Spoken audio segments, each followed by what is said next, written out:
Vote তো আর কয়েক মাস পরে, ভোট প্রচারের বিষয় নয়। প্রধানমন্ত্রী ওখানে আজকে সরকারি উন্নয়নমূলক কাজও করতে আসছেন এবং পশ্চিমবঙ্গকে তিনি প্রচুর ডেভেলপমেন্টের স্কিম কেন্দ্রীয় সরকারের, সেটা তিনি প্রথম ইনগ্রেশন করবেন, ফাউন্ডেশন স্টোন লেইং করবেন, বাংলাকে দিতে আসছেন।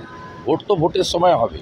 অপারেশন সিঁদুরের পর প্রথম বঙ্গ সফর প্রধানমন্ত্রীর এবং চিকেন স্নেক সংলগ্ন আলিপুরদুয়ারকেই বেছে নিলেন তিনি। কি বার্তা দেন সেদিকে তো নজর থাকবে। না, সিকিমেও প্রোগ্রাম আছে, আছে, এখানেও আছে, আবার পাটনাতেও আছে। তো সবটা মিলে অপারেশন সিঁদুরের পর প্রথম বঙ্গ সফর কিভাবে এই জোনে উনি আসছেন, এই রিজিয়ন খুব গুরুত্বপূর্ণ ভারতবর্ষে, এবং এখানে যেভাবে বাংলাদেশে অস্থির অবস্থা তৈরি হচ্ছে বা অন্যান্য বিষয়, তাতে ভারত সরকারের তো নজর আছেই।